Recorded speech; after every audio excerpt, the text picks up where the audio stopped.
अब मार्वल बहुत ज्यादा डेस्परेट हो चुका है। जब 2019 से पहले मार्वल का गोल्डन पीरियड चल रहा था, जहाँ हर कोई बस मार्वल के बारे में ही बात करता। पर 2019 में जब एंड गेम आई तो उसने तहलका मचा दिया और सारा इंटरनेट मार्वल के लिए पागल हो गया, क्योंकि इससे पहले किसी भी एक सुपर हीरो फैन ने एक ऐसी मूवी नहीं देखी थी। जिसके बाद मार्वल को बहुत ज्यादा फेम मिला और उसने बहुत ज्यादा पैसा भी कमाया, और यही उनकी गलती हो गई।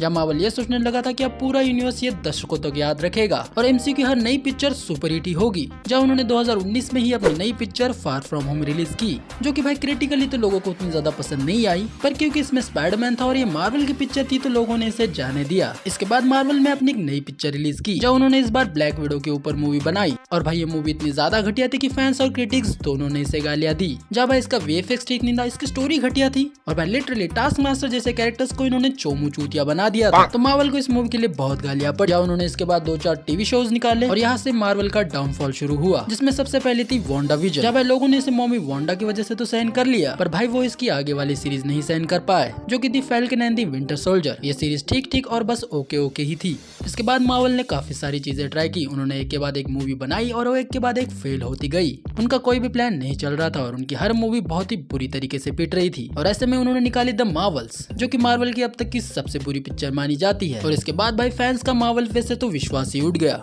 जहाँ उन्हें लगा कि मार्वल अब दोबारा कभी अपने पैरों पे खड़ा नहीं हो पाएगा। और तभी मार्वल 2024 में एक बहुत बड़ा अनाउंसमेंट करता है कि वो एमसीयू के super hero Robert Downey junior को वापस ला रहे हैं। पर यहाँ वो कोई सुपर हीरो नहीं होंगे, बल्कि वो एक बहुत ही powerful super villain Doctor Doom को प्ले करेंगे। जहाँ इस पॉइंट पे मार्वल अपनी गिरती हुई रेपुटेशन से परेशान हो गया था और एक के बाद एक फेलियर देख के उनका दिमाग खराब हो गया था। तो भाई उन्होंने इस छेद को भरने के लिए अपने सबसे बड़े ब्रह्मास्त्र निकाले। इन्होंने पहले तो आरडीजे को वापस लाया, इन्फिनिटी वॉर और एंड गेम के मेन डायरेक्टर्स रूसो ब्रदर्स को। जब ये उनका बहुत ही डेस्परेट मूव था, पर पिछले 5 साल मार्वल के लिए बहुत ज्यादा बुरे रहे। उन्होंने भाई क्या कुछ नहीं देखा। साथ ही कैंग द कॉन्करर को प्ले करने वाले एक्टर पे केस हो गया, तो उन्हें अपनी पूरी स्टोरी ही रिराइट करनी पड़ी। जहाँ आरडीजे को वापस लाना एक डेस्परेट मूव था, जहाँ अगर ये काम कर गया तो मार्वल के वारे न्यारे हो जाएंगे। तो अगर मार्वल का रैशनल डिसीजन काम नहीं किया तो मार्वल को एब्सोल्यूट बर्बादी से कोई नहीं बचा सकता। बाकी तुम्हारा क्या ओपिनियन है आरडीजे के ऊपर? और ऐसे ही थोड़े बहुत इंटरेस्टिंग वीडियोस के लिए अभी सब्सक्राइब कर दो।